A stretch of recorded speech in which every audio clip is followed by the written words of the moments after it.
Deborah has a dream. She wants to join the elite and become a world-class gymnast. However, she sucks. Today, her coaches will correct her movements and give her biomechanical tips to improve her gymnast skills. And hopefully, when she has applied these new techniques, she can then join the elite and become a world-class gymnast.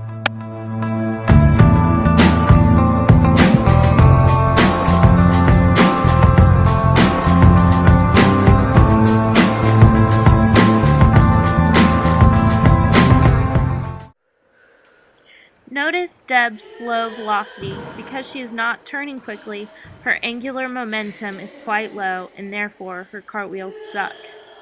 Also notice how her legs are bent, throwing her center of mass outside her base of support, causing a system instability.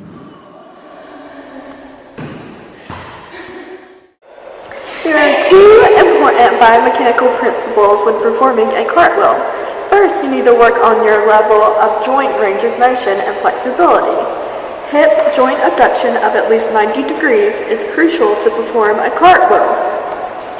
Movement of inertia is the other important factor for a cartwheel. You have to have a slight knee and hip flexion starting off so that there's a decrease of rotation inertia that allows you to maintain a straight line from your arms to your back leg. If you have too much flexion at the hips, you'll have too much rotational inertia.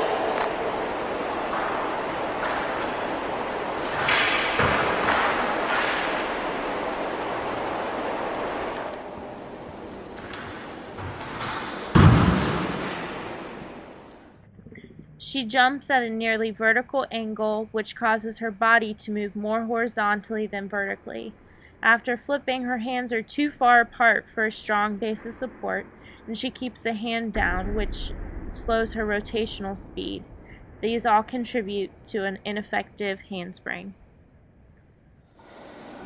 Okay, so when you're doing your front handspring, you want to make sure that you have good momentum, but not too much so that you're able to perform the front handspring correctly.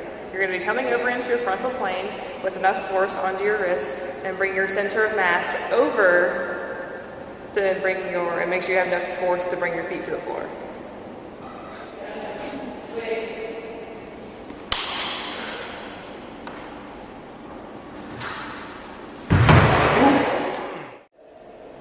Make sure you keep your center of mass aligned and your feet passed over your shoulder.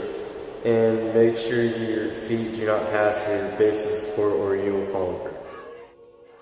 Deborah is now practicing the things her coaches have taught her. Her moment of inertia describes an object resisting angular acceleration. It's how spread out a mass is of a rotating object. The closer the mass is to the axis of rotation, the faster the object will rotate. Jumping higher will give her more time in the air to complete a somersault.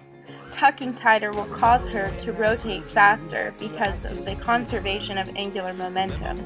Swinging her arms more before takeoff will generate more angular momentum and give her a faster rotation. Here she is practicing her handstand, careful to keep her center of mass inside her base of support. She is careful to have a strong base of support by laying her hands down shoulder width apart and keeping her core strong. Deborah has really done a lot of work. She must generate the necessary angular momentum to complete the rotations before she leaves the ground.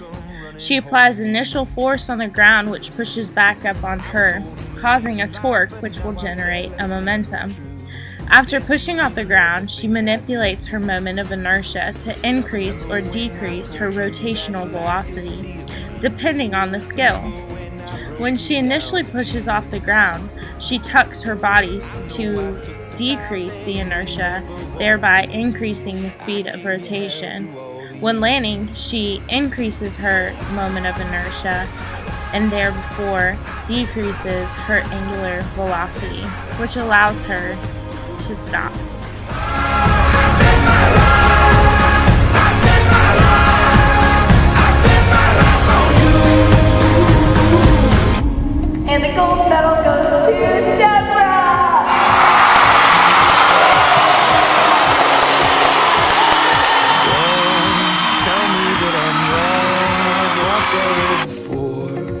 left you on your own.